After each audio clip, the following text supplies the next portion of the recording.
The sound of the vacuum hummed quietly as I ran it across the carpet of my bedroom.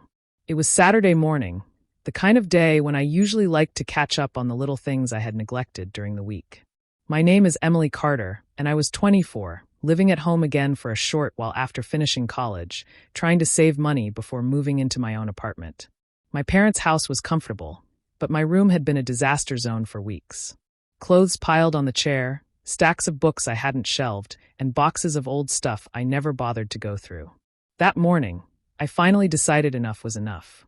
The sun poured in through the window, highlighting the dust particles floating in the air. I had pulled out old shoeboxes from under my bed, sorting through forgotten journals, high school yearbooks, and letters from friends I hadn't seen in years. Some things made me laugh, others made me pause and think about how much life had changed.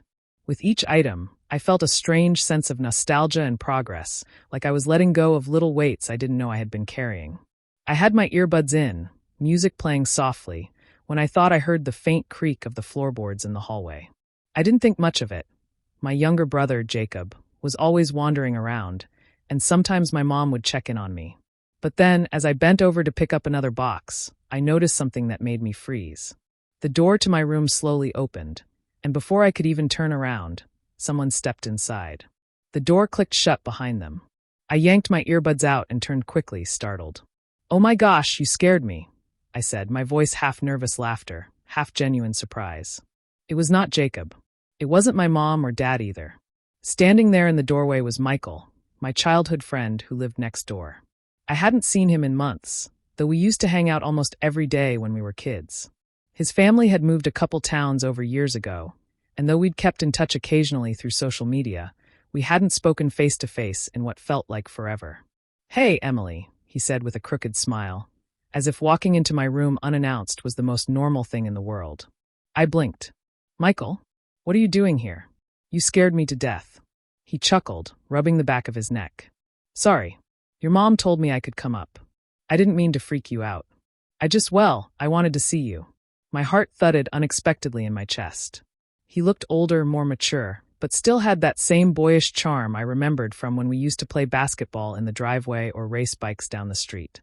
It was strange, having him suddenly in my space like that. "I wasn't expecting company," I admitted, gesturing to the mess scattered all over the floor. "As you can see, I'm in the middle of, chaos." Michael laughed, stepping further into the room. "Looks about the same as it did when we were 14. Remember how we used to build forts out of your blankets and pillows? This feels familiar." I rolled my eyes but couldn't help smiling. "Yeah, except now instead of forts, it's just piles of laundry I should have folded 2 weeks ago."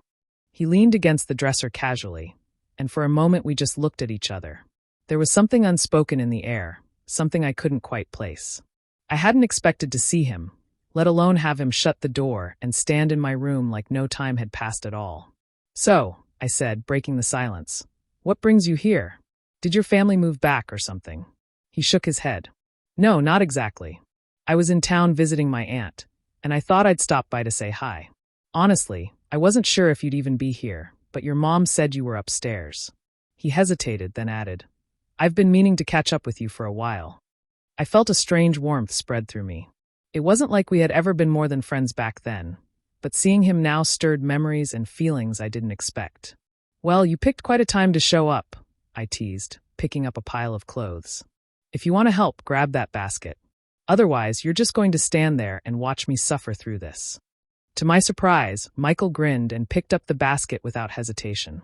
"Guess I'll earn my keep then." We worked side by side, folding clothes, stacking books, and laughing at some of the old trinkets I uncovered. Every time I pulled something out, like a ridiculous stuffed animal or a photo from middle school, he had a memory to share about it. "Remember this?" he asked, holding up an old baseball cap I had completely forgotten about. I groaned. "Oh no, don't even start.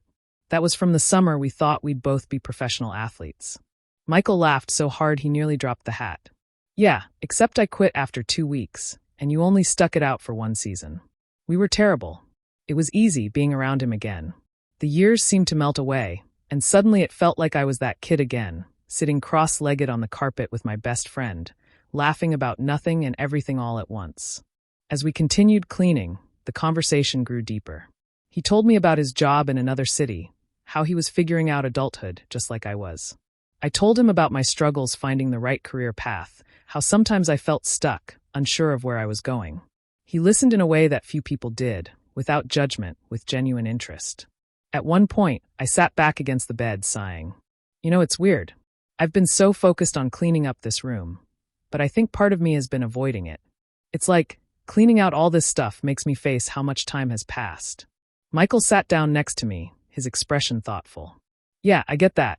Sometimes we hold on to things because it feels safer than moving forward. But maybe letting go doesn't mean losing something. Maybe it just makes room for new things. I glanced at him, surprised at how much those words resonated with me.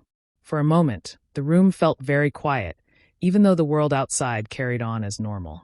We didn't say much after that, but we didn't need to. His presence was enough. Hours passed, and eventually, my room looked cleaner than it had in years. The clutter was gone, the shelves were neatly organized, and the floor was finally visible. I felt lighter somehow, and not just because of the tidiness. As Michael stood to leave, he paused at the door, hand resting on the knob. I'm glad I came by, Emily. I didn't realize how much I missed us. My chest tightened slightly, but in a good way. Me too, I said softly. He gave me one last smile before stepping out, leaving the door open this time. When he was gone, I sat on my bed, staring around the room that suddenly felt both new and familiar. Cleaning my room had started as just another chore, but it had ended with something I hadn't expected. Reconnection, a reminder of the people and memories that shaped me, and the possibility of something more.